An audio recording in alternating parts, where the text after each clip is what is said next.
What's up, YouTube? This is Too Raw for TV. Recently, President Joe Biden was interviewed by ABC News anchor George Stephanopoulos, which was a closely watched interview after the disastrous debate performance that he had. I think it was June 27th against former President Donald Trump.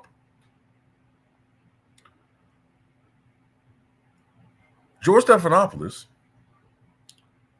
was recently filmed while walking, talking to a stranger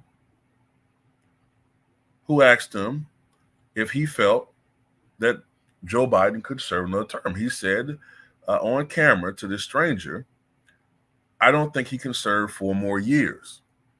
Now, this comes immediately after he just interviewed the president, which is another condemnation on Joe Biden's fitness to serve for another term. Remember, the president is 81 years old.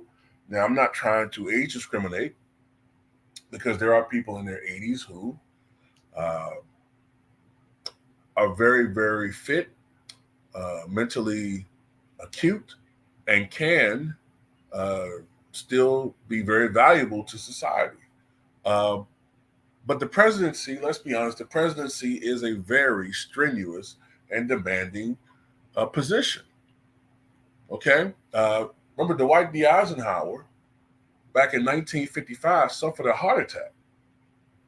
And he was actually considerably much younger than Joe Biden at the time. I believe he was 60, I think Ike was 64 when he had a heart attack in September 1955, a month away from being 65. So he was actually about a decade and a half younger than Joe Biden.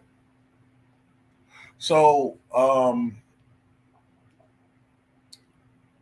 when you look at that, when you look at the obvious decline in Joe Biden's performances, his decline in his appearance, even. I mean, he seems to be moving slower, stooped a little bit more. He even seems to have shrunk some. You know, I don't know whether he's gotten shorter, but he just seems to be even. He's not even as.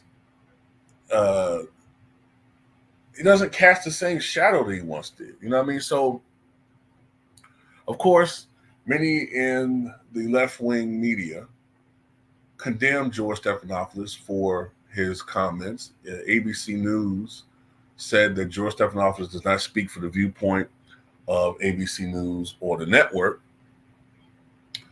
They can try to cover up as much as they want to. It just seems to be the trend now that everybody that has encountered Joe Biden, who is not beholden to the Democratic Party, all say the same thing.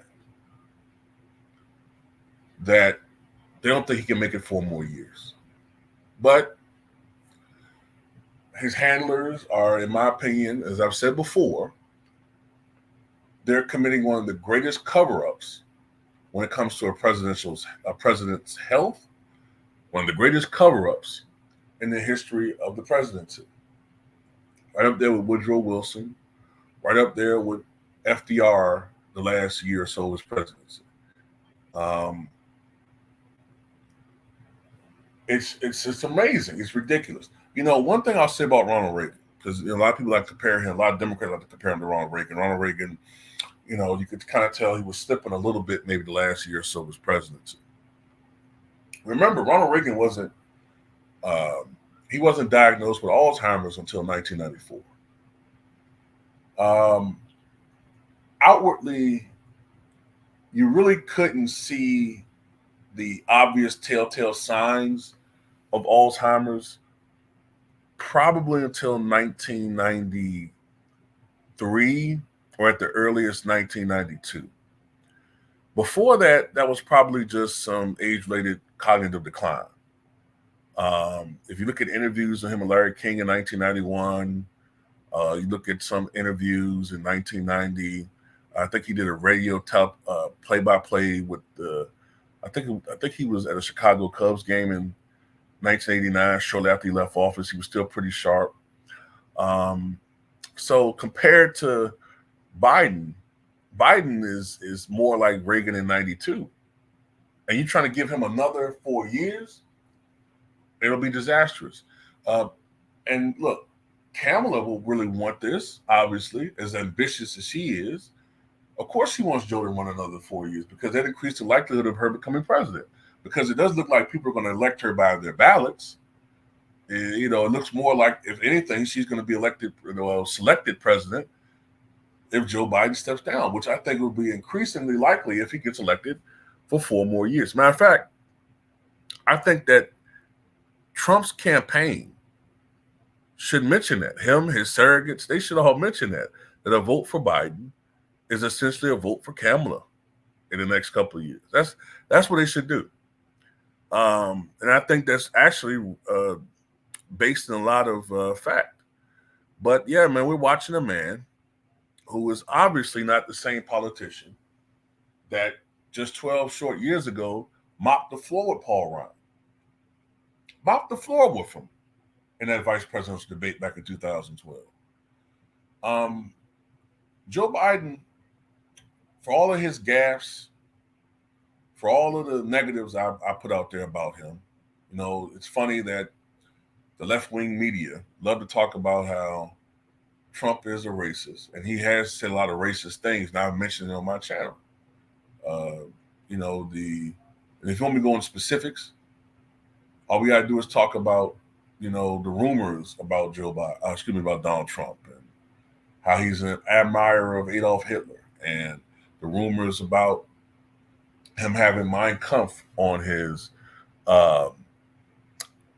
years ago. Ivanka said he had a copy of Mein Kampf on his counter or his table where he slept. He would read it all the time. We already know the documented things about Trump.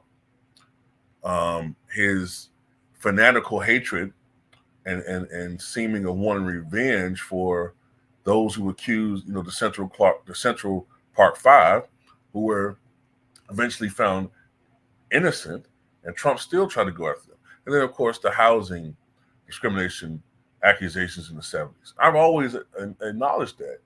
But at the same time, they never want to acknowledge the more extensive racist history of Joe Biden. And his supporters don't want to admit it. What shows to me that it tells me that these people are Democratic slaves. They don't care. They're just going to support the Democratic Party because they're programmed to do that. They're programmed to do that. Never mind Joe Biden's rhetoric about black children being roaches. Never mind him talking about integrated schools being racial jungles and how his kids would never go to school with black kids.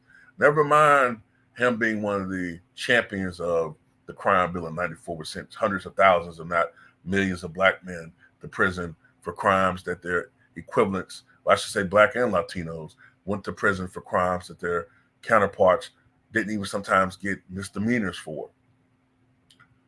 Never mind the racist rhetoric against Africa and Haiti. Never mind the fact that this man was great friends with some of the most vile segregationists in the past 50, 60 years. Never mind all of that. It's because I won't get on board and say vote Democrat. Someone just mentioned something to me, and it's very true. And it's very, very true. Some of the greatest black leaders, and I'm not equating myself with these people, but this is the greatest black leaders that we've ever had. Martin Luther King Jr., Malcolm X, Marcus Garvey come to mind, Huey Newton, Louis Farrakhan. These men never subscribe to supporting one party or the other. They may say something nice about a Democratic candidate, Republican candidate from time to time, but individually, these men never subscribe for their people to vote for one party because they recognize that essentially both parties are the same, are different sides of the same coin. Now, Dr. King's father came out and advocated voting for Kennedy in 60, voting and supporting for Jimmy Carter in 1976 when Jimmy Carter got in trouble with that, what was that comment he made about integration of white neighborhoods. He got in trouble saying something. I forgot the terminology he used, but Dr. King had to come out and vouch for him, Dr. King's father. But anyway, I don't subscribe to either party. But the reason why I'm harder on Joe Biden is because of the fact that he's in office. The same way I was harder on Donald Trump because he was in office when he was president. But anyway, that's all I got to say about this. Tell me what you guys think.